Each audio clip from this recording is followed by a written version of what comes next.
இது ஒனி நியூஸின் இன்றைய பிரதான செய்திகள்.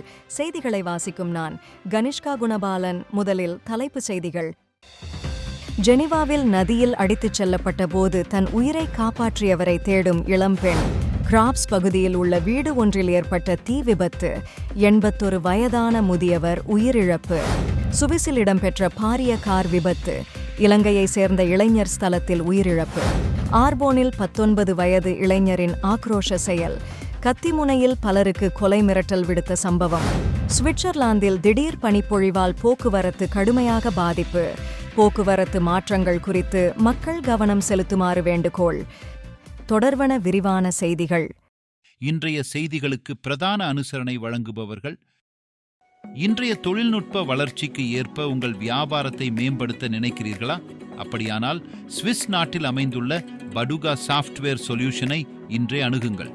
அனைத்து விதமான நிறுவனங்களுக்கும் தனிப்பட்ட வெப்சைட், அப்புருவாக்கம், cash register system, billing system மற்றும் ஆன்லைன் ஷாப்பிங்கான ஆப் அண்ட் வெப்சைட் என எல்லாவற்றையும் படுகா நிபுணர்கள் மூலம் உயர்தரத்திலும் மலிவான விலையிலும் நம்பிக்கையுடன் செய்து கொடுக்கிறார்கள். உங்கள் பிசினஸை சமகால தொழில்நுட்ப முறைக்கு மாற்ற வேண்டுமாயின் சுவிஸில் இது போன்ற பல்வேறு வாடிக்கையாளர்களுக்கு தொழில்நுட்ப அடிப்படையிலான வெற்றிகரமான திட்டங்களை நிறைவேற்றி வியாபார வளர்ச்சியை உருவாக்கி வரும் படுகா சாஃப்ட்வேர் சொல்யூஷனை இன்றைய திரையில் உள்ள நம்பர் மூலம் தொடர்பு கொள்ளுங்கள். சுவிட்சர்லாந்தின் ஜெனீவா நகரில் நதி வெள்ளத்தில் சிக்கி உயிர் பிழைத்த இளம்பெண் தன்னை காப்பாற்றியவரை தீவிரமாக தேடி வருகிறார். 26 வயதான பிரான்செஸ்கா ஏப்ரல் 6ஆம் தேதி மதியம் 2 மணிக்கு சாட்டினி பகுதியில் தனது நாய்களுடன் நடைபயிற்சி செய்து கொண்டிருந்தார். அப்போது அவருடைய நாய்களில் ஒன்று ஆற்றில் செல்லும் ஒரு வாத்தைக் கண்டு தண்ணீரில் குதித்துள்ளது. இதனை கண்டு நாயை காப்பாற்ற முயன்ற பிரான்செஸ்கா வெள்ளத்தில் அடித்து செல்லப்பட்டார். பின்னர் வெள்ள நீரில் சிக்கி சுயநினைவிழந்த அவர் பிறகு விழித்தபோது தன்னை ஒரு இளம்பெண் தனது மடியில் படுக்க வைத்திருப்பதைக் கண்டார். அத்துடன் அந்த பெண் அவரது உயிரை காப்பாற்றியிருந்தார். தற்போது சமூக ஊடகங்கள் மூலம் அந்த நபரை கண்டுபிடிக்க முயன்றும் இதுவரை அவரை பற்றிய தகவல் கிடைக்கவில்லை. தன்னை காப்பாற்றிய அந்த நபரை நேரில் சந்தித்து நன்றி தெரிவிக்க விரும்பும் பிரான்செஸ்கா தற்போது இந்த தேடலில் தீவிரமாக செயல்பட்டு வருவதாக கூறியுள்ளார்.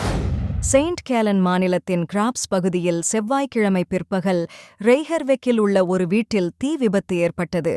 இதில் 81 வயதான குடியிருப்பாளர் ஒருவர் தீ விபத்தில் ஏற்பட்ட புகையால் பாதிக்கப்பட்ட நிலையில் அங்கு இருந்தவர்களின் உதவியுடன் வெளியேற்றப்பட்டார். தீ விபத்திற்கு பிறகு உடனடியாக மருத்துவமனைக்கு கொண்டு செல்லப்பட்ட அவர் உடல்நிலை மேலும் மோசமடைந்ததால் புதன்கிழமை மாலை உயிரிழந்ததாக செயின்ட் கேலன் மாநில போலீசார் வியாழக்கிழமை அறிவித்தனர். தீ விபத்திற்கான காரணம் மற்றும் பின்னணி தொடர்பான விசாரணைகள் தொடர்ந்து நடைபெற்று வருகின்றன. தற்போது இந்த அனர்த்தம் கிராப்ஸ் மக்கள் மத்தியில் பெரும் சோகத்தை ஏற்படுத்தியுள்ளது. சுவிஸின் வலே மாநிலத்தில் ஃபீன்ஸ்ட்ராச சாலையில் கடந்த செவ்வாய்க்கிழமை அதிகாலை 6:30 மணியளவில் பாரிய கார் விபத்து ஒன்று நிகழ்ந்தது.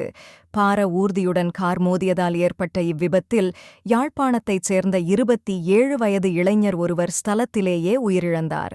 இந்த விபத்தில் மேலும் 2 வாகனங்கள் சம்பந்தப்பட்டதாகவும் 3 படுகாயமடைந்து அவசரமாக மருத்துவமனைக்கு கொண்டு செல்லப்பட்டதாகவும் வாலேஸ் கண்டோனல் போலீசார் தெரிவித்தனர்.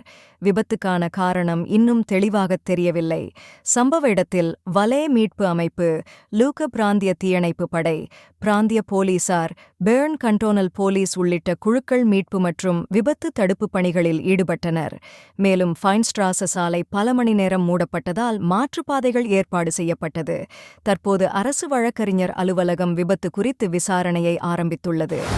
கடந்த புதன்கிழமை பிற்பகல் ஆர்போனில் 19 வயதான சோமாலிய இளைஞர் ஒருவர் கத்தியுடன் பலரை கொலை செய்வதாக மிரட்டிய சம்பவம் ஒன்று நிகழ்ந்துள்ளது. மாலை 4:15 மணியளவில் சாண்ட் காலர்ஸ்ட்ராச பகுதியில் இச்சம்பவம் குறித்து அவசர அழைப்பு மையத்திற்கு அறிவிக்கப்பட்டது. பின்னர் போலீசார் சம்பவ இடத்துக்கு வந்தபோது அந்த இளைஞர் மாடிப்படியில் தனியாக கத்தியுடன் காணப்பட்டார். மிரட்டப்பட்ட நபர்கள் தங்களை ஓர் அறையில் பூட்டிக் கொண்டிருந்தனர். மேலும் அந்த இளைஞர் மிகவும் ஆக்ரோஷமாக நடந்து கொண்டதாக தெரிவிக்கப்படுகின்றது. போலீஸ் நிபுணர்கள் துரிதமாக செயல்பட்டு சோமாலிய இளைஞரை கைது செய்தனர். தற்போது மேலதிக விசாரணை நடைபெற்று வருவதாக போலீசார் தெரிவித்துள்ளனர். சுவிட்சர்லாந்தில் குளிர்காலம் முன்பாக வந்துள்ளதால் பெர்னில் டிராம்கள் மற்றும் பேருந்துகள் இயங்காமல் உள்ளன. அத்துடன் தாழ்வான பகுதிகளில் 20 சென்டிமீட்டருக்கும் மேல் பனிப்பொழிவு பதிவாகியுள்ளது. இது போக்குவரத்து சேவைகளில் பெரும் இடையூறுகளை ஏற்படுத்தியுள்ளதாக தெரிவிக்கப்படுகிறது. மீட்டியோ ஷ்வைட்ஸ் தகவலின்படி வேடன்ஸ்வீல் பகுதியில் 29 சென்டிமீட்டர், செயின்ட் கேலனில் 25 சென்டிமீட்டர் மற்றும் ஜோலிகோஃபன் பகுதியில் 21 சென்டிமீட்டர் பனி படிந்துள்ளது. மேலும் சுவிஸ் ரயில்வே நிறுவனம் வெள்ளி மற்றும் சனிக்கிழமைகளிலும் பனியால் பாரிய இடையூறுகளுக்கு ஏற்படும் என எதிர்பார்க்கிறது. மேலும் மெட்டியோஷ்வீஸ் எதிர்வு கூறியபடி தாழ்வான பகுதிகளில் சனிக்கிழமை வரை பனிமழை தொடரக்கூடும் என தெரிவிக்கப்பட்டுள்ளது. மேலும் தற்போது போக்குவரத்து மாற்றங்கள் குறித்து மக்கள் கவனம் செலுத்துமாறு அதிகாரிகள் வேண்டுகோள் விடுத்துள்ளனர். நீங்கள் இதுவரை கேட்டது ஒனி நியூஸின் இன்றைய பிரதான செய்திகள். மேலும் இதுபோன்ற செய்திகளை தொடர்ச்சியாக அறிந்து கொள்ள ஒனி நியூஸுடன் இணைத்திருங்கள். வணக்கம். ஒனி ஆப்புக்கு வரவேற்கின்றோம். உலகம் முழுவதும் உள்ள தமிழர்களை இணைக்கும் ஒரு தமிழர் தளம். உங்களுக்கு அருகில் நடைபெறும் கலாச்சார நிகழ்வுகளை காணவும், உலகெங்கிலும் உள்ள தமிழ் மக்களுடன் உங்கள் நெட்வொர்க்கை விரிவாக்கவும், தமிழ் கலாச்சாரத்தின் பரந்த மரபுகளை அறிந்து கொள்வதுடன் செய்திகள், அருகிலுள்ள வியாபார நிலையங்கள், நாணய மாற்று வீதங்கள் மற்றும் உலகம் முழுவதும் உள்ள தமிழர்களை ஒன்றிணைக்கும் வகையில் பல்வேறு அம்சங்கள் உள்ளன. இது நமது அற்புதமான வரலாற்றையும் கலாச்சாரத்தையும் கொண்டாட ஒரு இனிமையான இடமாக இருக்கும். இப்போதே ஒனி ஆப்பை பிளே ஸ்டோர் அல்லது அப் ஸ்டோரில் டவுன்லோட் செய்யுங்கள்.